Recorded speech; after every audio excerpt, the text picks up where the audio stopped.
Ngasisu mahausagunna mayamgidamakta nungairaba pungawari ama puduna lakjari. Wari asibu ibirakpina Taniska. Wari asigi mamingna Umangi abok hingjabi. Jingna koisillaga leba lebak amadani ningthau ama palami. Ningthau asi magi miyambu thamoi sengna nungsiba ningthau amani. Magi nupisu amakhakta leirami. Mahakna mahaki nupi asibu yamna nungsirami. Tasengna ningthau asi thamoi yamna chawba misak amani. Ningthau amadi leimarembi asigi macha ani leirami. Nupi na ahalni aduga nupa na atombani. Nupi asidi chahi 8 sure aduga nupa adudi yamna pikli. Ngasi asi ningthau awang thangba chingda sa tanba chatkadauri. Mapana sa tanba chatkani haiba pau adu tabada macha nupi ahal chinglembi mapagi matung inage sa tanba yauge haiduna ningai tauraboiredo. Aidi chatkani haisini. Aidi chatningi. Laimana macha nupibu themjili. Sana pabungna chatkadoise umangdani. Umangda sa kai thokla adi kizadra. Kide aidi chatkani. Sala asu pabung ningthau yauriba asidi. Umangda sa tanba chatpada angang chatpa laina sawi ko icha. Ningai na tabada ningai togunu. Sa kai thoklaklaga nangbu zakhradi kizadro nangbo. Lambido yamna sangi nang wagani haiba. Waroi kaisu aidi chatkani haisini. Tanza aduda ningthau changlai. Mapabung ningthau changlakpa ubada chinglembi mapagi manakta changsinduna. Pabung aisu umangda sa tanba lake pabung. Pabunggi matung inarake. Isabu lakningbro waroidro nangbo. Waroi kaisu ai lake ko. Hoi hoi lao lao. Laimana ningthaugi wa taraba matungda hairei. Haibiriba tubu karino. Angang asina umangda chatlaga khudong thiba thoklabadi karam tawgani. Sa tanba chatpada angang laki hairaga irai laina yathokpiriba sibu karigino. Haima chatkadawriba ase aiga punna chatkadaba khongchatnine nangbo.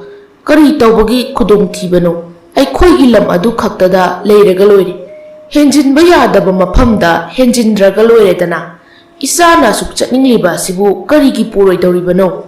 Chatkadawriba ase wakhal pothaba oina aigi lanmiga punna chatkadaba khongchatni. Sa kai sathiba leiba mafam nattene. Penjaida aidi. Phare ibema ningthina chatluko. Pabung Maharajna changanu haiba mafamda changba yadeko. Adubune ningthau aigi thamoi asidi nik nik lawida. Ngasidi chatpiranu kaidawbage. Haima mayam punna siluraba thabak asibu chatlamdai asida tukthokpa haunabraba. Nangne nganglakpa asima nangni wakhalna oirini. Karisu khanjilunu kaisu ahenba wakhal khanjiningai oideda. Laimarembido machanupida onsinduna hairei. Phare phare isa pabung ningthaugi manakta nakna layuko. Pabung ningthaugi manaktagi hendokpa yadiko. Imana hairibase taredana. Chinglenbidi haraubana loire mamada yengladuna khumlai. Hoi ima. Mafam adubu koisiliba chingsangsing makhoina hekta changningi haiduna changluba yadi. Ahal lamansingna asi phaubadani haiduna ngamkhai thanami. Masigi maramda thokiba thodok wathok kaya ama wari oina linari ngasi haujik phauba. Thaina haujik aikhoina leiriba lam asi tongan tongan ba jiba mayam amaga miyoibaga pulap punna khunda leitaminarami.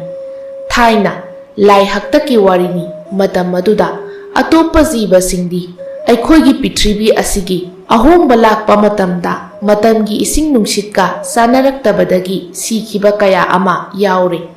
Matam aduda leibak asida leiriba taibang misinga hingsabi singa marai sangdanarai.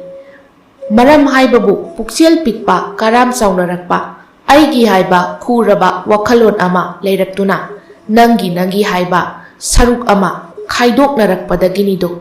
Makhoisu makhoigi hingsaba ningthauga aikhoisu aikhoigi ningthauga ꯃꯈꯣꯏ ꯑꯅꯤ ꯈꯠꯅꯔꯛꯄꯅꯤ꯫ ꯃꯁꯤꯗꯒꯤ ꯃꯈꯣꯏ ꯑꯅꯤ ꯁꯥꯎꯅꯔꯦ ꯑꯗꯨꯒ ꯅꯪꯒꯤ ꯂꯝꯅ ꯑꯁꯨꯛ ꯑꯩꯒꯤ ꯂꯝꯅ ꯑꯁꯨꯛ ꯍꯥꯏꯗꯨꯅ ꯈꯥꯏꯗꯣꯛꯂꯒ ꯊꯝꯈꯤ꯫ ꯅꯣꯡꯃꯇ ꯍꯤꯡꯆꯥꯕ ꯍꯤꯡꯆꯥꯕꯤ ꯑꯗꯨꯅ ꯃꯤꯑꯣꯏꯕꯒꯤ ꯂꯝꯗ ꯍꯦꯟꯖꯤꯜꯂꯛꯇꯦ꯫ ꯑꯗꯨꯕꯨ ꯑꯩꯈꯣꯏ ꯃꯤꯑꯣꯏꯕꯗꯤ ꯑꯄꯪꯕꯅꯤ꯫ ꯑꯩꯈꯣꯏꯅ ꯀꯔꯤꯕꯨ ꯈꯪꯅꯤ? ꯑꯩꯈꯣꯏꯁꯨ ꯀꯔꯤꯒꯨꯝꯕ ꯃꯇꯝꯗ ꯁꯣꯏꯈꯤꯗꯨꯅ ꯃꯐꯝ ꯑꯗꯨꯗ ꯍꯦꯟꯖꯤꯟꯈꯤꯕ ꯌꯥꯎꯏ꯫ ꯍꯦꯟꯖꯤꯟꯈꯤꯕ ꯃꯤꯑꯣꯏ ꯑꯃꯠꯇ ꯑꯃꯨꯛ ꯍꯟꯅ ꯃꯁꯛ ꯎꯒꯦ ꯍꯥꯏꯕ ꯐꯪꯗꯦ꯫ ꯑꯁꯨꯝꯅ ꯃꯇꯝ ꯁꯥꯡꯅ ꯃꯈꯣꯏ ꯑꯃꯗꯤ ꯑꯩꯈꯣꯏꯒꯤ ꯃꯔꯛꯇ ꯅꯨꯡꯉꯥꯏꯅꯗꯕ ꯑꯁꯤ ꯂꯩꯔꯛꯄꯅꯤ꯫ ꯍꯧꯖꯤꯛꯇꯤ ꯅꯨꯡꯉꯥꯏꯔꯦ꯫ ꯑꯩꯈꯣꯏꯒꯤ ꯂꯩꯕꯥꯛꯁꯨ ꯅꯨꯡꯉꯥꯏ ꯌꯥꯏꯐꯅ ꯄꯥꯜꯂꯤ꯫ ꯃꯈꯣꯏꯒꯤ ꯋꯥꯔꯤ ꯑꯁꯤꯗꯤ ꯍꯧꯖꯤꯛꯀꯤ ꯅꯍꯥꯔꯣꯜꯁꯤꯡꯒꯤ ꯋꯥꯔꯤꯇꯃꯛ ꯑꯣꯏꯔꯦ꯫ ꯃꯈꯣꯏꯗꯗꯤ ꯀꯌꯥ ꯊꯣꯏꯅꯕꯨ ꯅꯤꯡꯁꯤꯡꯅꯗ꯭ꯔꯦ꯫ ꯍꯤꯡꯆꯥꯕꯁꯤꯡꯒꯤ ꯃꯈꯨꯠꯇ ꯇꯥꯈꯤꯕ ꯃꯌꯥꯝ ꯑꯗꯨꯅ ꯑꯩꯈꯣꯏꯕꯨ ꯃꯈꯣꯏꯒꯤ ꯃꯐꯝꯗ ꯆꯪꯍꯟꯗꯅꯕꯒꯤ ꯃꯆꯥꯛ ꯑꯃ ꯑꯣꯏꯔꯕꯅꯤ꯫ ꯑꯩꯈꯣꯏ ꯃꯤꯑꯣꯏꯕꯗꯤ ꯑꯍꯣꯡꯕ ꯀꯌꯥ ꯑꯃ ꯂꯩꯔꯦ ꯑꯗꯨꯕꯨ ꯃꯈꯣꯏꯗꯤ ꯍꯧꯖꯤꯛ ꯐꯥꯎꯕ ꯑꯍꯣꯡꯕ ꯂꯩꯇ꯭ꯔꯤ꯫ ꯍꯥꯟꯅꯒꯤ ꯃꯇꯧꯒꯨꯝ ꯑꯗꯨꯃꯛ ꯂꯩꯔꯤ ꯍꯧꯖꯤꯛ ꯐꯥꯎꯕ꯫ ꯑꯁꯨꯝꯅ ꯑꯍꯜꯁꯤꯡꯅ ꯃꯥꯒꯤ ꯃꯥꯒꯤ ꯃꯆꯥ ꯃꯁꯨꯁꯤꯡꯗ ꯋꯥꯔꯤ ꯂꯤꯅꯩ꯫ ꯃꯇꯝ ꯑꯗꯣ ꯑꯗꯨꯛꯀꯤ ꯃꯇꯤꯛ ꯀꯨꯏꯈ꯭ꯔꯕ ꯃꯇꯝꯒꯤ ꯋꯥꯔꯤꯅꯤ꯫ ꯍꯧꯖꯤꯛꯇꯤ ꯍꯦꯟꯖꯤꯟꯕ ꯌꯥꯗꯕ ꯂꯝ ꯑꯗꯨꯗ ꯀꯔꯤ ꯀꯔꯝ ꯇꯧꯔꯤ ꯈꯪꯗ꯭ꯔꯦ꯫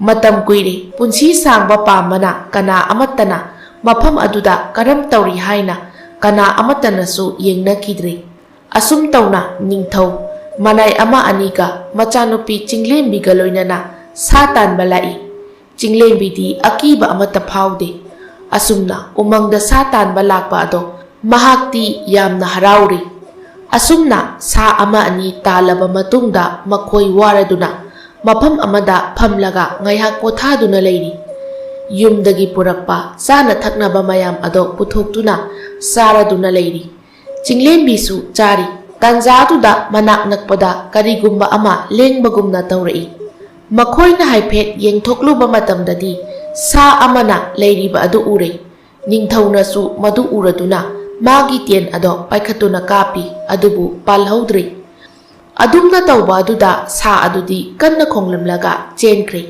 ꯅꯤꯡꯊꯧ ꯑꯃꯗꯤ ꯃꯅꯥꯏꯁꯤꯡ ꯑꯗꯨꯁꯨ ꯋꯥ ꯉꯥꯡꯗꯕꯤ ꯈꯨꯠꯂꯥꯏ ꯁꯠ ꯁꯠ ꯄꯥꯏꯈꯠꯅꯗꯨꯅ ꯁꯥ ꯑꯗꯨꯅ ꯆꯦꯟꯈ꯭ꯔꯤꯕ ꯃꯥꯏꯀꯩ ꯇꯝꯅ ꯆꯦꯟꯈ꯭ꯔꯦ꯫ ꯆꯤꯡꯂꯦꯝꯕꯤꯁꯨ ꯋꯥ ꯑꯃꯠꯇ ꯉꯥꯡꯗꯅ ꯃꯈꯣꯏꯒꯤ ꯃꯇꯨꯡꯗ ꯆꯦꯜꯂꯛꯏ꯫ ꯃꯈꯣꯏꯅ ꯇꯣꯡꯂꯛꯄ ꯁꯒꯣꯜ ꯑꯗꯨꯗꯤ ꯃꯐꯝ ꯑꯗꯨꯗ ꯄꯨꯜꯂꯒ ꯂꯩꯍꯧꯔꯦ꯫ ꯆꯤꯡꯂꯦꯝꯕꯤꯁꯨ ꯃꯄꯥꯒꯤ ꯃꯇꯨꯡ ꯏꯜꯂꯛꯄꯅꯤ꯫ ꯑꯗꯨꯕꯨ ꯃꯄꯥꯅ ꯍꯦꯟꯅ ꯌꯥꯡꯈꯤꯕꯅ ꯃꯥꯒꯤ ꯃꯄꯥ ꯅꯤꯡꯊꯧ ꯀꯗꯣꯝ ꯃꯥꯏꯀꯩꯗ ꯆꯦꯟꯈꯤ ꯍꯥꯏꯕ ꯃꯍꯥꯛ ꯈꯪꯍꯧꯗ꯭ꯔꯤ꯫ ꯎꯃꯪ ꯑꯗꯨꯒꯤ ꯃꯌꯥꯏꯗ ꯂꯦꯞꯂꯒ ꯂꯩꯔꯤ꯫ ꯑꯃꯨꯛ ꯍꯟꯅ ꯍꯟꯒꯗꯕꯁꯨ ꯃꯍꯥꯛ ꯂꯝꯕꯤꯗꯣ ꯒ꯭ꯌꯥꯟ ꯃꯦꯟ ꯇꯥꯗ꯭ꯔꯤ꯫ ꯅꯥꯛ ꯌꯦꯠ ꯑꯗꯨꯗ ꯀꯣꯏꯌꯦꯡ ꯌꯦꯡꯉꯤ꯫ ꯃꯆꯤꯟꯗ ꯃꯄꯥꯕꯨ ꯀꯧꯔꯤ꯫ ꯄꯥꯕꯨꯡ, ꯄꯥꯕꯨꯡ ꯅꯤꯡꯊꯧ, ꯅꯍꯥꯛꯄꯨ ꯀꯗꯥꯏꯗ ꯂꯩꯒꯦ ꯄꯥꯕꯨꯡ ꯅꯤꯡꯊꯧ?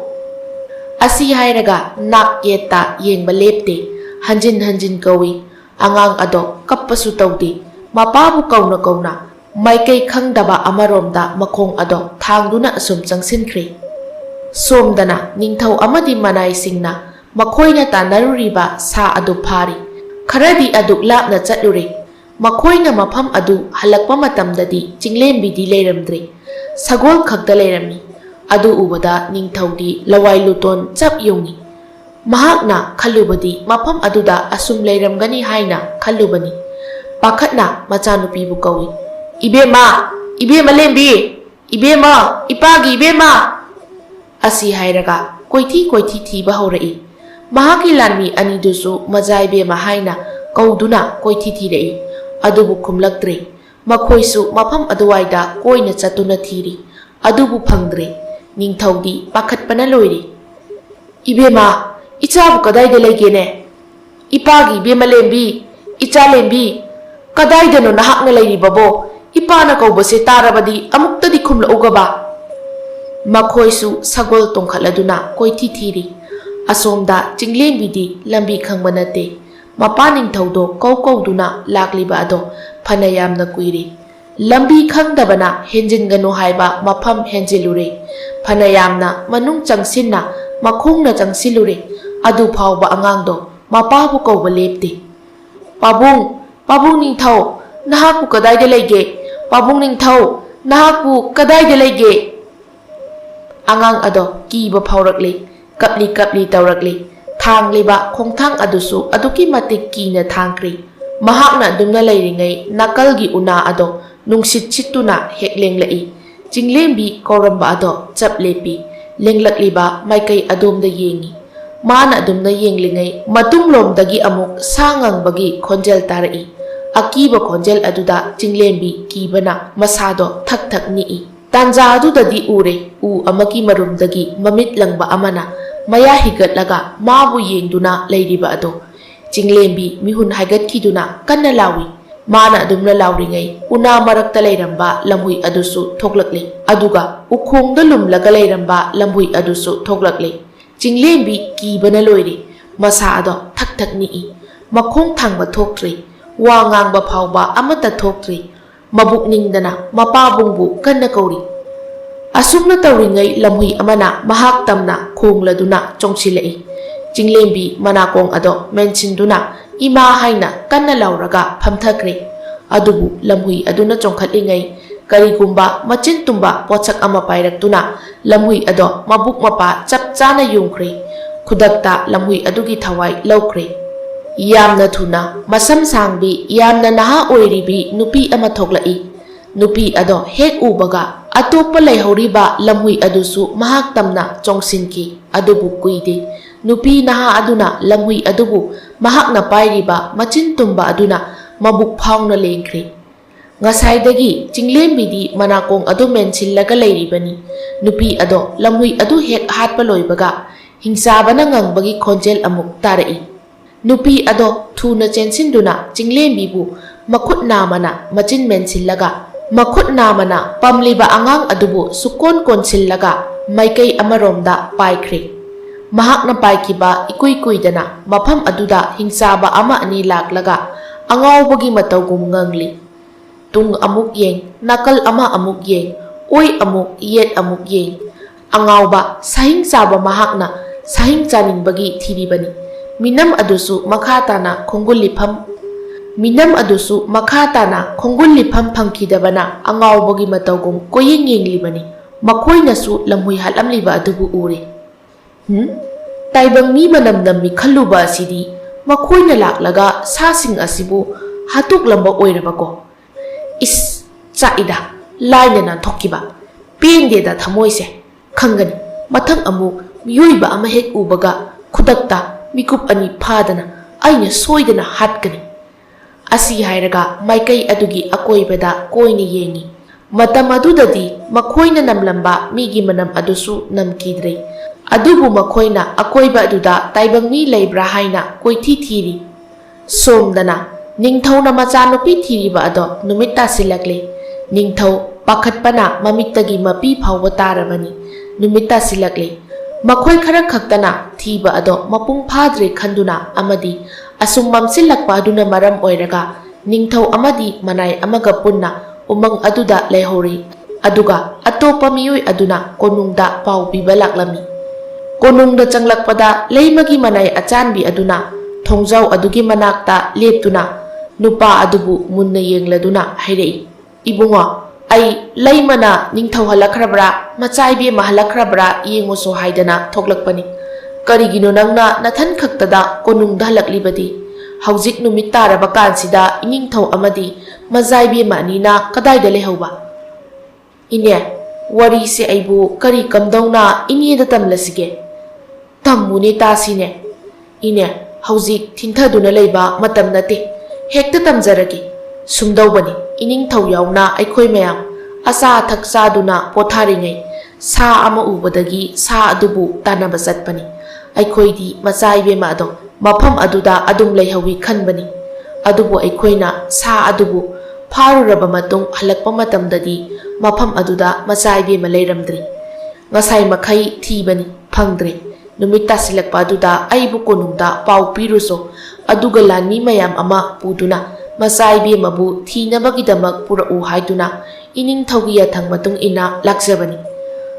Ha kari haiba majaibe ma thiba khangdre haiba. Is umang aduda nawa mana kadaidano chatlamgadawriba. He ishori bungo afabada ohenbiyuko aikhoigi majaibe mabu changhaidaba mafamda changhanbiganu sahaidaba pot chahanbiganu tekta kaida mapabung ningthauga amuk hana konungda lakhanbiyu. नुपी अदुना लाक्तुना पाउ अदो lambda तमनरी कोनुंगदा लेरंबा लानी मखै मखुत्ता थांग तेन पाइदुना मई पाइदुना उमंग तमना चटख्रे अदुबु पाउ अदु ताबा मतमददी लेमदी मसा पुंबा तु चुंख्रे चटलमदाई मतमददी महाकना चटलनिंखिदबनी मचानुपीगिदमक पाखतना थमोय सोकना निंगमदबना पिरांग ओइदुना lemma मखोल थोकना हिकना कपलकले Imangi बेमा इमानदी चटखिगनु नापांगल चाउद्रे हाइदुना कयागी मतिक कन्ना खामजखिबा नंगना इमाना हाइबा वाफम असिबु हेक तादना चटखिदा इमागी बेमा नंगबु कदाइदा लेगेने इमाबु हौजी करी तौ हाइबनो इमागी बेमा इमा पांगल थोकपा ngamdre नंग हलाओगबा इमागी नाक्ता लाओगबा मचानुपीबु कौरगा तेंथाबा अदु नतना मागिदी करी उपाय लेरी मचानुपी थीबदा पांगलसु फुदोकपा ngamde मचाबुसु असुक अपन यौरमगद्रा हाइना महाक पाखतपना लोइरी ngarangna mahak umangda laktuna masamak chatuna mचानुपीबु थीगे हाइना कन्ना हाइरे अदुबु निंगथौना थादोक्त्रे mahakna ayaba पीद्रे कोनुंग मनुंगदा थमोइदो सोकना लेरी ममादो वखल वाबना मसादो चोक्थबना हेले हगोतुना चटपदा अवाबा अमा ओइरे सोमदनी चिंगलेंबी ममित अदो तपना पांगथोरई ngasai lamhui ukhiba adudagi mabu kolaga lapna pairakpa ado phanayamna sangna pairakpani thuna paikhibada uhoudabadagi u amada yeisinkhibada mahak wakhal mangkhibani haujikti wakhal lagle akoiba ado yenglai ka macha ama khakni mahakpu karino khangtaba yamna lumba phi amana supiduna leirami chinglembi hiplamba adudagi haugatuna thoklai का मचा अदु नतबा अतोपा का मचा अमसु Laramie मदुदना अमु खरा चावी कइनो खंगदबा खुजु खुलाई कया अमरो Laramie मफम अदुदा अहल ओइरबी नुपी अमसु Laramie नुपी अदुबु उबा मतमदा चिंगलेंबी ना हंगलई अबो आइना लेरिबा सिबु कदाइदनो आइगी पाबुंग निंगथौदी कदाइदा चटख्रबगे अबोकु कनानो आइगी पाबुंग निंगथौगी लेबाकी मी ओइरब्रा ahal nupi ado chinglembi de yenglai masidagi pakhatna hatu hatu chensilai madu ubada chinglembi pakhatpa phauraduna hanagi phamung aduda chensillaga masa ado tasillaga leiri ahal nupi adusu asum changsilaktuna nakhoi taibangmi asi asuk yamna naning tamliba asi karigino mapham adudagi kumtharakanu maduda leiriba arumba phi aduga loinana nahak leigadabani मधु नत्रबदी नहाकी थवाइसु आइना कनबा ngamloi mamang thakta nangumba kaya lakre adubu haithoi singthoi हिंसाबा कया अमगी मखुत्ता अदुमक ताकीबनी थक थंगनी इ अंगांगदो अहल अदु ngayhaki asawba aduna हाइकीबनी वखल लाकले हौजिक्ति अंगांग असिना करीबु खंगलिगबनो नहाकना नखोइगी लेबाकी ओइना हेंजिनगनो हाइबा मफम अदो हेंजिलकले नंग खुदोंग थीबा तारबनी aina haiba yadrabadi thawai mangba phawba yari phi aduga loinana matam chukpada lay ai nangi chana naba semlugi asi hairaga mahak amuk thokre aduga ka adugi thong ado lonsenkre chinglembi wa amata ngang da leiri ngaihaki matung mapanda hingsaba ngangbagi khonjel tarai somdana ahal nupi aduna hingsaba mayam ama makhoigi yumda changla ibado khangle nakhoi mayam aigi yumda lakpadi करी हाइगे हाइबनो नखोइबो हिंसाबा अमना nganglага nakal oyeta koying yengduna hairei imahal gi yumasida hanaga manadaba manam ama cheli ngasi su aikhoigi lefamda taibang mi laktuna lamui anibu hatoklaga thanambani wa ado makhata na haidringai ahal nupi aduna samjilai aihak na ngasi changing ama tawi hanadagi kharakhet topa changyengni masidagi thoklakpa manam soidana oigani nakhoina namliba adu nate na de imahal ai khoina namliba asi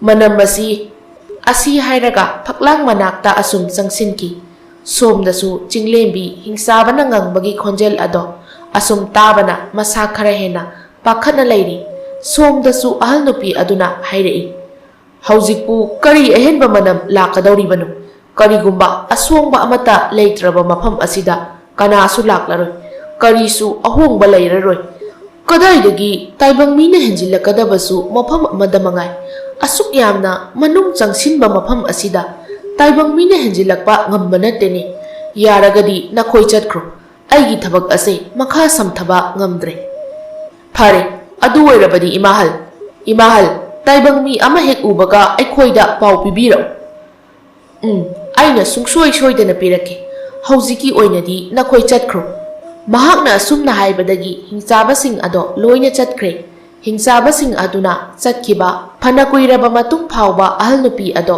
ꯆꯪꯂꯛꯇꯦ꯫ ꯐꯅ ꯀꯨꯏꯅ ꯂꯩꯔꯕ ꯃꯇꯨꯡ ꯆꯪꯂꯛꯏ꯫ ꯑꯗꯨꯒ ꯆꯤꯡꯂꯦꯝꯕꯤꯒꯤ ꯃꯅꯥꯛꯇ ꯐꯝꯊꯔꯒ ꯍꯥꯏꯔꯛꯏ꯫ ꯀꯔꯤꯒꯨꯝꯕ ꯄꯣꯠꯁꯛ ꯑꯃ ꯅꯥꯀꯜꯗ ꯊꯝꯈꯤꯗꯨꯅ ꯆꯤꯡ ꯂꯦꯝꯅ ꯈꯣꯟꯖꯦꯜ ꯇꯞꯅ ꯍꯥꯏꯔꯛꯏ꯫ ꯅꯍꯥꯛ ꯋꯥ ꯉꯥꯡꯕ ꯌꯥꯗꯦꯀꯣ꯫ ꯑꯩꯅ ꯍꯪꯕ ꯋꯥꯍꯪꯒꯤ ꯄꯥꯎꯈꯨꯝ ꯈꯛꯇ ꯌꯥꯝꯅ ꯇꯞꯅ ꯄꯤꯌꯨ꯫ ꯃꯐꯝ ꯑꯁꯦ ꯅꯪꯒꯤꯗꯤ ꯈꯨꯗꯣꯡꯊꯤꯐꯝꯅꯤ꯫ ꯑꯩꯅ ꯍꯧꯖꯤꯛ ꯂꯩꯔꯤꯕ ꯃꯐꯝ ꯑꯁꯤꯕꯨ ꯀꯗꯥꯏꯗꯅꯣ ꯑꯕꯣꯛ?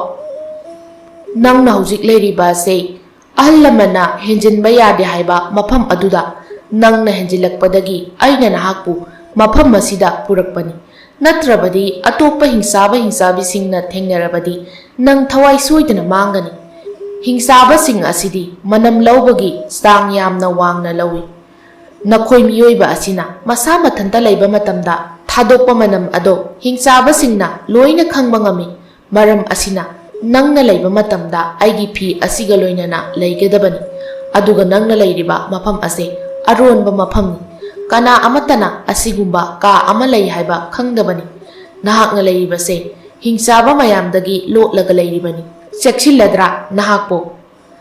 ꯑꯁꯤ ꯍꯥꯏꯔꯒ ꯀꯥ ꯑꯗꯨꯒꯤ ꯑꯔꯣꯟꯕ ꯄꯨꯝꯕ ꯍꯥꯏꯔꯤ꯫ ꯀꯥ ꯑꯁꯤꯗ ꯄꯥꯜꯂꯤꯕ ꯊꯣꯡ ꯑꯁꯦ ꯃꯅꯨꯡꯗꯒꯤꯗꯤ ꯊꯣꯡꯅꯤ ꯈꯪꯕ, ꯑꯗꯨꯒ ꯃꯄꯥꯟꯗꯒꯤꯅ ꯂꯣꯟꯈ꯭ꯔꯕ ꯃꯇꯝꯗ ꯐꯛꯂꯥꯡꯒ ꯆꯞ ꯃꯥꯟꯅꯕꯅꯤ꯫ ꯃꯁꯤꯗꯁꯨ ꯅꯠꯇꯅ ꯈꯨꯟ ꯑꯁꯤꯗ ꯊꯣꯛꯈꯤꯕ ꯊꯧꯗꯣꯛ ꯀꯌꯥ ꯑꯃ ꯋꯥꯔꯤ ꯑꯣꯏꯅ ꯂꯤꯗꯨꯅ ꯋꯥꯈꯜ ꯇꯥꯍꯜꯂꯤ꯫ ꯄꯨꯝꯅꯃꯛ ꯍꯥꯏꯔꯕ ꯃꯇꯨꯡꯗ ꯍꯥꯏꯔꯛꯏ꯫ ꯃꯁꯤ ꯈꯪꯉꯨ, ꯃꯔꯝ ꯑꯁꯤꯅ ꯅꯪ ꯊꯋꯥꯏ ꯍꯤꯡꯅ ꯅꯪꯒꯤ ꯅꯔꯝꯗ ꯆꯠꯄ ꯄꯥꯝꯂꯕꯗꯤ ꯑꯩꯅ ꯍꯥꯏꯕ ꯊꯕꯛꯁꯤꯡꯁꯦ ꯇꯧꯒꯗꯕꯅꯤ꯫ ꯑꯗꯨꯕꯨ ꯑꯉꯥꯡ ꯅꯍꯥꯛ ꯆꯍꯤ ꯌꯥꯝꯅ ꯅꯧꯔꯤ꯫ ꯀꯔꯤ ꯀꯝꯗꯧꯅ ꯅꯪꯅ ꯑꯍꯜ ꯂꯃꯟꯁꯤꯡꯅ ꯍꯦꯟꯖꯤꯟꯒꯅꯨ ꯍꯥꯏꯕ ꯃꯐꯝ ꯑꯁꯤꯗ ꯍꯦꯟꯖꯤꯜꯂꯛꯂꯤꯕꯅꯣ?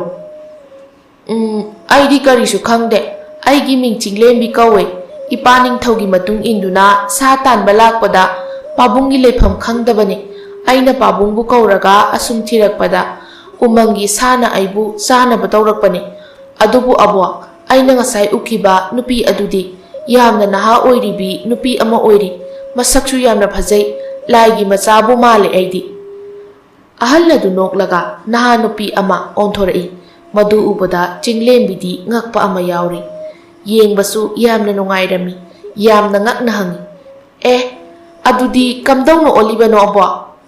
ꯑꯩ ꯏꯁꯥ ꯃꯐꯝ ꯑꯁꯤꯗ ꯂꯩꯔꯛꯄ ꯌꯥꯝꯅ ꯀꯨꯏꯔꯦ꯫ ꯑꯇꯣꯞꯄ ꯑꯣꯏꯔꯕꯗꯤ ꯅꯍꯥꯟꯅ ꯄꯨꯟꯁꯤ ꯂꯣꯝꯈꯤꯕ ꯌꯥꯔꯕꯅꯤ꯫ ꯑꯗꯨꯕꯨ ꯑꯩꯗꯤ ꯁꯥꯞ ꯂꯩ꯫ ꯃꯔꯝ ꯑꯁꯤꯅ ꯄꯨꯟꯁꯤ ꯂꯣꯏꯅꯤꯡꯂꯕꯁꯨ ꯂꯣꯏꯕ ꯉꯝꯗꯅ ꯂꯩꯔꯤꯕꯅꯤ꯫ ꯑꯗꯨꯕꯨ ꯑꯩꯒꯤ ꯀꯔꯤ ꯏꯔꯥ ꯂꯩꯇꯦ ꯈꯪꯗꯨꯅ ꯑꯩꯒꯤ ꯅꯍꯥ ꯑꯣꯟꯕ ꯉꯝꯕꯒꯤ ꯁꯛꯇꯤ ꯑꯁꯦ ꯍꯥꯞꯄꯤꯕꯅꯤ꯫ ꯃꯁꯤꯒꯤ ꯋꯥꯔꯤ ꯌꯥꯝꯅ ꯁꯥꯡꯈ꯭ꯔꯦ, ꯀꯣꯟꯅ ꯂꯤꯒꯦ꯫ ꯅꯍꯥꯛ ꯋꯥ ꯌꯥꯝꯅ ꯉꯥꯡꯒꯅꯨ꯫ ꯅꯪ ꯉꯁꯥꯏ ꯃꯈꯩ ꯀꯔꯤꯁꯨ ꯆꯥꯗꯅ ꯂꯥꯛꯄꯅꯤ꯫ ꯑꯩꯈꯣꯏ ꯁꯤꯗꯗꯤ ꯅꯈꯣꯏꯒꯤ ꯆꯥꯅꯕ ꯄꯣꯠ ꯑꯁꯦ ꯇꯥꯡꯏ꯫ ꯑꯗꯨꯕꯨ ꯑꯩꯅ ꯌꯦꯡꯂꯒ ꯁꯦꯝꯂꯕꯅꯤ꯫ ꯃꯁꯤ ꯈꯔ ꯆꯥꯁꯤꯜꯂꯒ ꯄꯣꯊꯥꯅꯕ ꯇꯧꯔꯣ꯫ ꯆꯤꯡꯂꯦꯝꯕꯤ ꯑꯍꯜ ꯑꯗꯨꯅ ꯄꯤꯔꯛꯏꯕ ꯄꯣꯠꯇꯨ ꯆꯥꯏ꯫ ꯑꯗꯨꯛꯀꯤ ꯃꯇꯤꯛ ꯍꯥꯎꯏ꯫ ꯀꯔꯤ ꯀꯔꯤꯅ ꯀꯝꯗꯧꯅ ꯁꯦꯝꯕꯅꯣ ꯍꯥꯏꯕ ꯑꯗꯣ ꯍꯪꯉꯤ꯫ ꯍꯤꯡꯆꯥꯕꯤ ꯑꯍꯜ ꯑꯗꯨꯅꯁꯨ ꯅꯤꯡꯊꯤꯖꯅ ꯇꯥꯛꯂꯝꯃꯤ꯫ ꯑꯁꯨꯝꯅ ꯆꯤꯡꯂꯦꯝꯕꯤꯅ ꯑꯇꯣꯞꯄ ꯀꯥ ꯑꯗꯨꯗ ꯄꯣꯊꯥꯍꯧꯔꯤ꯫ ꯍꯤꯡꯆꯥꯕꯤ ꯑꯍꯜ ꯑꯗꯨꯗꯤ ꯂꯩꯕ ꯌꯥꯗꯕꯅ ꯃꯔꯝ ꯑꯣꯏꯔꯒ ꯊꯣꯛꯈ꯭ꯔꯦ꯫ ꯑꯁꯨꯝ ꯂꯩꯃꯤꯟꯅꯔꯛꯄꯅ ꯍꯤꯡꯆꯥꯕꯤ ꯑꯗꯣ ꯆꯤꯡꯂꯦꯝꯕꯤꯅ ꯍꯤꯡꯆꯥꯕꯤꯅꯤ ꯍꯥꯏꯅ ꯈꯜꯂꯛꯇ꯭ꯔꯦ꯫ ꯌꯥꯝꯅ ꯅꯨꯡꯁꯤꯕ ꯃꯔꯨꯞ ꯑꯃꯒꯨꯝꯅ ꯈꯜꯂꯤ꯫ ꯅꯨꯡꯇꯤ ꯅꯨꯃꯤꯠ ꯈꯨꯗꯤꯡꯒꯤ ꯈꯣꯟꯖꯦꯜ ꯇꯞꯊꯅ ꯋꯥꯔꯤꯁꯨ ꯁꯥꯔꯝꯃꯤ꯫ ꯑꯕꯣꯛ, ꯅꯍꯥꯛꯅ ꯑꯩꯉꯣꯟꯗ ꯑꯔꯨꯝꯕ ꯐꯤ ꯑꯃ ꯄꯥꯏꯍꯜꯂꯤꯕꯁꯦ ꯀꯔꯤꯒꯤꯅꯣ? ꯑꯗꯨꯒ ꯑꯁꯤꯅ ꯑꯁꯨꯛ ꯂꯨꯝꯂꯤꯕ ꯑꯁꯤꯅ ꯀꯔꯤꯒꯤ? ꯀꯔꯤ ꯀꯔꯝꯕ ꯄꯣꯠꯁꯛ ꯃꯈꯜꯅ ꯁꯥꯕꯅꯣ ꯑꯁꯤꯕꯣ? ꯑꯩꯅ ꯃꯇꯝ ꯆꯪꯅ ꯁꯥꯈꯤꯕꯅꯤ꯫ ꯃꯁꯦ ꯑꯔꯣꯟꯕ ꯐꯤꯅꯤ꯫ ꯃꯁꯤꯅ ꯅꯪꯒꯤ ꯅꯁꯥꯗ ꯊꯣꯛꯂꯛꯄ ꯃꯤꯒꯤ ꯃꯅꯝ ꯑꯗꯨꯕꯨ ꯆꯨꯞꯁꯤꯟꯈꯤ ꯑꯆꯝꯕ ꯃꯅꯝ ꯑꯣꯏꯍꯜꯂꯤꯕꯅꯤ꯫ ꯅꯠꯇ꯭ꯔꯕꯗꯤ ꯅꯍꯥꯟꯅ ꯍꯤꯡꯆꯥꯕꯅ ꯅꯍꯥꯛ ꯂꯩ ꯍꯥꯏꯕꯁꯦ ꯃꯅꯝꯗ ꯈꯪꯈꯤꯒꯗꯧꯔꯤꯕꯅꯤ꯫ ꯑꯣ, ꯑꯕꯣꯛꯇꯤ ꯌꯥꯝꯅ ꯍꯩꯅ꯫ ꯑꯗꯣ ꯑꯕꯣꯛꯅ ꯁꯤꯕ ꯌꯥꯗꯕ ꯁꯥꯞ ꯑꯃ ꯂꯩ ꯍꯥꯏꯕꯗꯨꯕꯨ ꯀꯔꯤꯅꯣ? Kamaina tauba sapno ngasidi aingonda wari libiyu abo. Adubune aise sininglabasu siba ngamloidawriba thaina ningthongna piramba sapni aibu lana lauduna hairamkibani. Adubu konadi aina landaba mataudo mahakna khangli. Matam adudadi soluraba sapto akanma sap oibana hek handokpa ngamdri.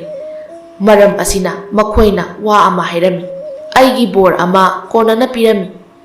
Kari bor piriba abo.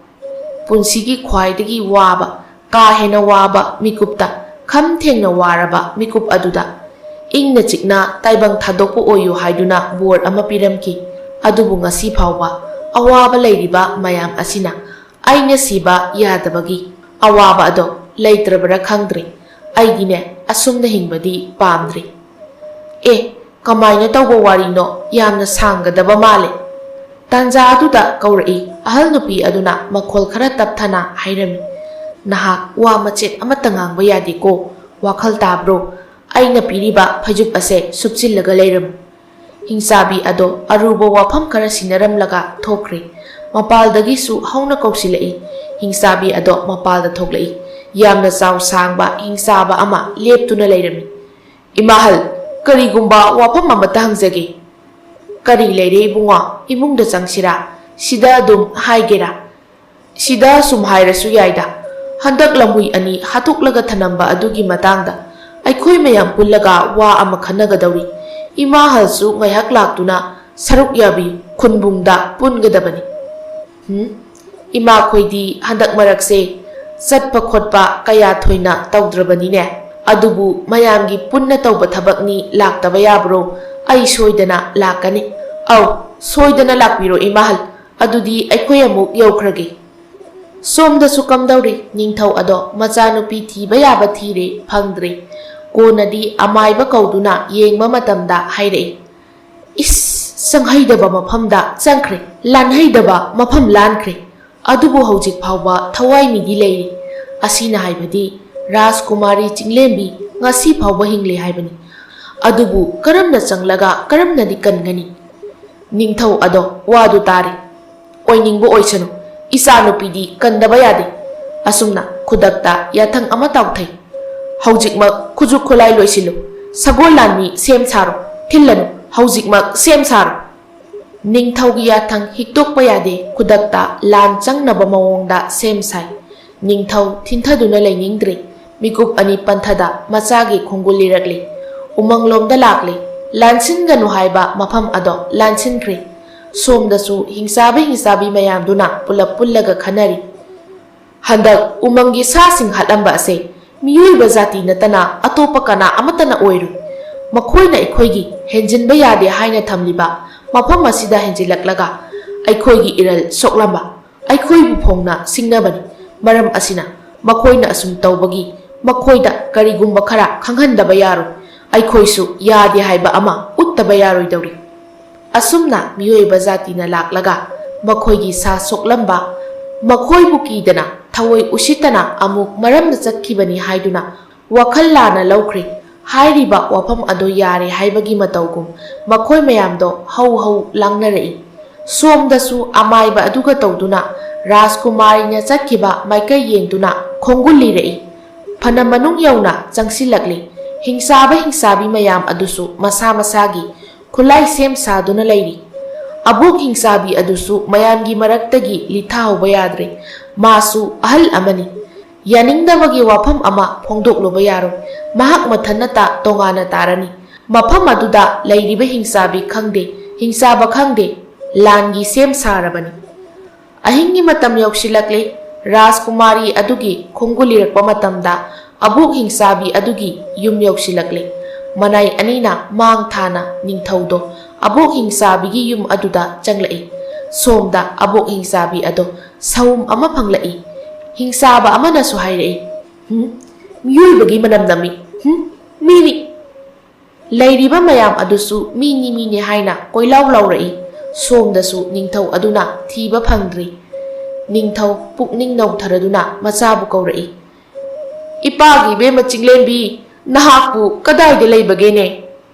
Ngasai makai ꯀꯅꯥꯒꯨꯝꯕ ꯑꯃ ꯆꯪꯂꯛꯄꯒꯤ ꯃꯈꯣꯜꯗ ꯀꯤꯅ ꯂꯣꯠꯂꯝꯕ ꯆꯤꯡꯂꯦꯝꯕꯤ ꯃꯄꯥꯒꯤ ꯃꯈꯣꯜ ꯇꯥꯕꯗ ꯂꯣꯠꯂꯝꯕ ꯑꯗꯣ ꯊꯣꯛꯂꯛꯇꯨꯅ ꯊꯣꯡ ꯑꯗꯨ ꯊꯤꯜꯂꯗꯨꯅ ꯀꯧꯔꯛꯏ꯫ ꯄꯥꯕꯨꯡ, ꯄꯥꯕꯨꯡ ꯅꯤꯡꯊꯧ, ꯑꯩ ꯁꯤꯗ ꯂꯩꯌꯦ ꯄꯥꯕꯨꯡ ꯅꯤꯡꯊꯧ꯫ ꯃꯆꯥꯅꯨꯄꯤꯒꯤ ꯃꯈꯣꯜ ꯇꯥꯔꯦ ꯅꯤꯡꯊꯧ ꯐꯛꯂꯥꯡ ꯃꯅꯥꯛ ꯑꯗꯨꯗ ꯆꯪꯁꯤꯜꯂꯨꯕ ꯃꯇꯝꯗꯗꯤ ꯑꯔꯣꯟꯕ ꯀꯥ ꯑꯗꯣ ꯊꯦꯡꯅꯔꯤ꯫ ꯃꯆꯥꯅꯨꯄꯤꯕꯨ ꯎꯔꯦ, ꯆꯦꯖꯦꯠ ꯀꯣꯟꯁꯤꯜꯂꯤ ꯃꯆꯥꯕꯨ꯫ ꯋꯥꯍꯩ ꯑꯃꯠꯇ ꯍꯥꯏꯕ ꯅꯪꯗꯦ ꯍꯤꯡꯆꯥꯕ ꯃꯌꯥꯝꯅ ꯍꯨꯞꯇꯨꯅ ꯂꯥꯛꯄꯒꯤ ꯃꯈꯣꯜ ꯇꯥꯔꯛꯏ꯫ ꯋꯥꯔꯤ ꯋꯥꯇꯥꯏ ꯑꯃꯠꯇ ꯅꯪꯗꯦ ꯅꯤꯡꯊꯧ ꯂꯥꯟꯃꯤꯁꯤꯡ ꯑꯗꯨꯁꯨ ꯆꯦꯟꯁꯤꯟꯈꯤꯗꯨꯅ ꯈꯨꯠ ꯊꯣꯛꯅꯔꯤ꯫ ꯑꯕꯣꯛ ꯍꯤꯡꯆꯥꯕꯤ ꯑꯗꯨꯗꯤ ꯂꯥꯟ ꯌꯥꯎꯗꯦ, ꯃꯍꯥꯛꯅ ꯊꯅꯝꯕ ꯑꯉꯥꯡ ꯑꯗꯨꯕꯨ ꯌꯦꯡꯂꯤ꯫ ꯃꯄꯥ ꯅꯤꯡꯊꯧꯅ ꯃꯅꯥꯏ ꯑꯃꯗ ꯁꯤꯟꯅꯈꯤꯕ ꯎꯔꯦ꯫ ꯅꯤꯡꯊꯧ ꯂꯥꯟ ꯌꯥꯎꯈꯤ, ꯈꯪꯍꯧꯗꯦ꯫ ꯆꯤꯡꯂꯦꯝꯕꯤꯕꯨ ꯁꯤꯟꯅꯔꯝꯕ ꯃꯅꯥꯏ ꯑꯗꯨꯗ ꯍꯤꯡꯆꯥꯕꯤ ꯑꯃꯒꯤ ꯈꯨꯠꯂꯥꯏꯅ ꯊꯣꯝꯈꯤ꯫ ꯂꯣꯡꯅ ꯍꯥꯏꯊꯈꯤ ꯂꯥꯟꯃꯤꯗꯣ꯫ ꯆꯤꯡꯂꯦꯝꯕꯤꯗ ꯑꯃꯨꯛ ꯈꯨꯠꯂꯥꯏ ꯑꯗꯨꯅ ꯊꯥꯔꯛꯄ ꯃꯇꯝꯗ ꯏꯕꯣꯛ ꯍꯤꯡꯆꯥꯕꯤꯅ ꯆꯪꯁꯤꯟꯗꯨꯅ ꯈꯨꯠꯂꯥꯏ ꯑꯗꯨꯕꯨ ꯉꯥꯛꯈ꯭ꯔꯦ꯫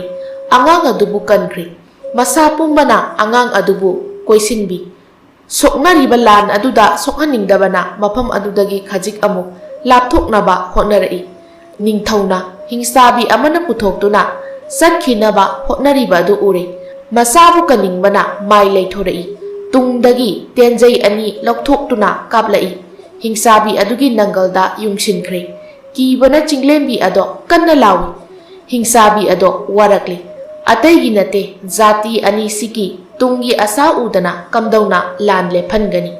ꯋꯥꯈꯜꯗ ꯈꯜꯂꯤ꯫ ꯆꯤꯡꯂꯦꯝꯕꯤꯕꯨ ꯃꯈꯥꯗ ꯊꯝ ꯃꯄꯥ ꯅꯤꯡꯊꯧꯒꯤ ꯃꯅꯥꯛꯇ ꯆꯪꯁꯤꯜꯂꯤ꯫ ꯄꯥꯈꯠ ꯆꯥꯎꯕ ꯃꯄꯥꯗꯤ ꯇꯦꯟꯖꯩ ꯑꯅꯤ ꯑꯃꯅꯁꯨ ꯍꯤꯡꯆꯥꯕꯤ ꯑꯗꯨꯗ ꯌꯨꯡꯂꯛꯂꯤ꯫ ꯍꯤꯡꯆꯥꯕꯤ ꯑꯗꯣ ꯋꯥꯔꯕꯁꯨ ꯋꯥꯅ ꯋꯥꯡꯅ ꯄꯥꯏꯈꯠꯂꯤ꯫ ꯀꯨꯏꯅ ꯂꯩꯔꯛꯂꯕ ꯃꯍꯥꯛꯅꯤ꯫ ꯁꯛꯇꯤ ꯄꯨꯝꯕ ꯑꯔꯣꯏꯕ ꯑꯣꯏꯅ ꯁꯤꯖꯤꯟꯅꯩ꯫ ꯅꯣꯡꯊꯥꯡ ꯀꯨꯞꯈ꯭ꯔꯦ, ꯅꯨꯡꯁꯥ ꯃꯉꯥꯜ ꯎꯈꯤꯗ꯭ꯔꯦ꯫ ꯃꯥꯏꯀꯩ ꯈꯨꯗꯤꯡ ꯅꯨꯡꯁꯤꯠ ꯑꯁꯥꯕ ꯁꯤꯠꯈ꯭ꯔꯦ꯫ ꯑꯃꯨꯛꯇꯪ ꯁahum ꯑꯆꯧꯕ ꯑꯃ ꯊꯥꯗꯣꯔꯛꯏ꯫ ꯑꯀꯤꯕ ꯐꯪꯏ꯫ ꯃꯌꯥꯝ ꯄꯨꯝꯕ ꯂꯦꯞꯂꯝꯕ ꯇꯨꯡꯗ ꯍꯟꯗꯨꯅ ꯇꯨꯅꯩ꯫ ꯍꯤꯡꯆꯥꯕꯤ ꯑꯗꯨꯅ ꯃꯥꯒꯤ ꯑꯔꯣꯏꯕ ꯁꯣꯔ ꯄꯨꯝꯕ ꯈꯣꯝꯖꯤꯟꯗꯨꯅ ꯍꯥꯏꯔꯛꯏ꯫ ꯑꯁꯨꯝꯅ ꯁꯨꯝ ꯇꯧꯔꯕꯗꯤ ꯀꯔꯝꯅ ꯅꯨꯡꯁꯤꯕ ꯄꯣꯔꯛꯀꯅꯤ? ꯑꯃꯅ ꯁꯣꯏꯕꯗ ꯑꯃꯅ ꯉꯥꯛꯎ꯫ ꯍꯧꯖꯤꯛꯃꯛ ꯂꯥꯟ ꯂꯦꯞꯄꯨ꯫ ꯄꯨꯝꯅꯃꯛ ꯑꯩꯅꯅꯤ꯫ ꯑꯩꯅ ꯂꯝꯍꯨꯏ ꯑꯗꯨꯕꯨ ꯍꯥꯠꯈꯤꯕꯅꯤ꯫ ꯑꯉꯥꯡ ꯑꯁꯤꯕꯨ ꯀꯟꯅꯤꯡꯕꯒꯤꯗꯃꯛ ꯑꯩꯅ ꯍꯥꯠꯈꯤꯕꯅꯤ꯫ ꯅꯈꯣꯏ ꯄꯨꯝꯅꯃꯛꯅ ꯌꯥꯔꯣꯕ ꯏꯆꯥꯁꯥ, ꯐꯠꯇꯕ ꯈꯨꯗꯤꯡ ꯑꯩꯅ ꯄꯨꯈ꯭ꯔꯒꯦ꯫ ꯅꯨꯡꯁꯤꯅꯗꯕ ꯈꯨꯗꯤꯡ ꯑꯩꯅ ꯄꯨꯈ꯭ꯔꯒꯦ꯫ ꯁꯣꯔ ꯇꯦꯟꯁꯤꯜꯂꯛꯏ꯫ ꯑꯋꯥꯡꯕ ꯑꯗꯨꯗꯒꯤ ꯄꯣꯞ ꯇꯥꯔꯛꯏ꯫ ꯅꯣꯡ ꯇꯥꯔꯛꯏ꯫ ꯇꯥꯔꯝꯕ ꯏꯀꯦꯡ ꯄꯨꯝꯕ ꯅꯣꯡꯗꯨꯅ ꯆꯥꯝꯊꯣꯛꯈ꯭ꯔꯦ꯫ ꯅꯤꯡꯊꯧ ꯃꯥꯁꯨ ꯃꯁꯥꯒꯤ ꯑꯁꯣꯏꯕ ꯈꯪꯂꯦ꯫ ꯃꯆꯥꯅꯨꯄꯤꯕꯨ ꯀꯜꯂꯝꯕ ꯑꯗꯣ ꯌꯦꯛꯅꯈꯤꯕ ꯃꯇꯧ ꯑꯗꯨꯅ ꯈꯨꯠ ꯊꯥꯈ꯭ꯔꯦ꯫ ꯍꯤꯡꯆꯥꯕꯁꯤꯡ ꯑꯗꯨꯁꯨ ꯋꯥꯈꯜꯗ ꯃꯈꯣꯏꯒꯤ ꯃꯖꯥꯇꯤꯅ ꯇꯧꯔꯝꯕ ꯊꯕꯛ ꯑꯃ ꯃꯃꯥꯡꯊꯛꯇ ꯅꯨꯡꯉꯥꯏꯅꯈꯤꯗꯕ ꯑꯗꯨꯅ ꯃꯂꯣꯝ ꯊꯝꯂꯒ ꯋꯥꯈꯜ ꯂꯥꯟꯅ ꯂꯧꯔꯨꯔꯦ꯫ ꯃꯗꯨꯗꯒꯤ ꯂꯥꯟ ꯇꯧꯒꯅꯤ ꯁꯦꯝ ꯁꯥꯔꯨꯔꯦ꯫ ꯅꯤꯡꯊꯧ ꯑꯅꯤꯗꯣ ꯃꯈꯥ ꯇꯥꯅ ꯂꯥꯟꯗꯤ ꯇꯧꯈꯤꯗ꯭ꯔꯦ꯫ ꯃꯇꯝ ꯈꯔ ꯍꯧꯈ꯭ꯔꯦ꯫ ꯆꯤꯡꯂꯦꯝꯕꯤ ꯑꯕꯣꯛ ꯍꯤꯡꯆꯥꯕꯤ ꯑꯗꯣ ꯀꯥꯎꯕꯗꯤ ꯅꯠꯇꯦ꯫ ꯅꯣꯡꯃꯗꯤ ꯃꯄꯥ ꯅꯤꯡꯊꯧꯗ ꯍꯥꯏꯔꯔꯦ꯫ ꯄꯥꯕꯨꯡ, ꯎꯃꯪꯗ ꯆꯠꯂꯔꯣꯏꯗꯕ꯭ꯔꯣ? ꯀꯩ ꯂꯩꯔꯒꯦ ꯏꯆꯥꯕꯣ? ꯀꯔꯤꯒꯤꯅꯣ ꯎꯃꯪꯗ ꯆꯠꯂꯔꯣꯏꯗ꯭ꯔꯥ ꯍꯥꯏꯅ ꯍꯪꯂꯤꯕꯗꯤ? ꯑꯕꯣꯛꯀꯤ ꯂꯩꯐꯝ ꯑꯗꯨꯗ ꯆꯠꯅꯤꯡꯏ꯫ ꯅꯤꯡꯊꯧ ꯑꯗꯨꯁꯨ ꯈꯟꯕ ꯀꯨꯏꯔꯦ꯫ ꯂꯩꯔꯤꯕ ꯖꯥꯇꯤ ꯑꯅꯤ ꯑꯁꯤ ꯍꯥꯟꯅꯒꯤ ꯃꯇꯧꯒꯨꯝ ꯂꯩꯃꯤꯟꯅꯔꯕꯗꯤ ꯍꯥꯏꯅ꯫ ꯑꯗꯨꯕꯨ ꯑꯗꯨꯛ ꯈꯦꯠꯅꯕ ꯆꯤꯟꯖꯥꯛꯇꯒꯤ ꯍꯧꯔꯒ ꯄꯨꯝꯅꯃꯛ ꯈꯦꯠꯅꯕꯅ ꯃꯈꯣꯏ ꯑꯅꯤ ꯀꯔꯝꯅ ꯂꯩꯃꯤꯟꯅꯒꯅꯤ? ꯅꯤꯡꯊꯧ ꯋꯥꯈꯜ ꯅꯨꯡꯉꯥꯏꯇꯅ ꯈꯨꯝꯃꯤ꯫ ꯏꯆꯥ, ꯃꯐꯝ ꯑꯗꯨꯗꯤ ꯈꯨꯗꯣꯡꯊꯤꯐꯝꯅꯤ꯫ ꯌꯥꯗꯦꯀꯣ ꯑꯗꯨꯗ ꯆꯪꯕ꯫ ꯑꯍꯦꯟꯕ ꯋꯥ ꯍꯥꯏꯗꯦ꯫ ꯑꯕꯣꯛ ꯍꯤꯡꯆꯥꯕꯤ ꯑꯗꯨꯗꯤ ꯃꯈꯣꯏ ꯄꯨꯝꯅꯃꯛꯀꯤ ꯊꯃꯣꯏꯗ ꯅꯨꯡꯁꯤꯕ ꯑꯃ ꯄꯤꯔꯝꯂꯒ ꯊꯋꯥꯏ ꯊꯥꯈ꯭ꯔꯦ꯫ ꯑꯗꯨꯕꯨ ꯈꯦꯠꯅꯕꯅ ꯌꯣꯝꯂꯕ ꯖꯥꯇꯤ ꯑꯅꯤ ꯑꯗꯨꯗꯤ ꯑꯃꯨꯛ ꯍꯟꯅ ꯄꯨꯟꯈꯤꯗ꯭ꯔꯦ꯫ ꯑꯗꯨꯕꯨ ꯊꯃꯣꯏꯗ ꯍꯥꯟꯅꯒꯨꯝꯅ ꯌꯦꯛꯅꯕ ꯑꯣꯏꯅ ꯈꯟꯕ ꯑꯗꯨꯗꯤ ꯈꯟꯈꯤꯗ꯭ꯔꯦ꯫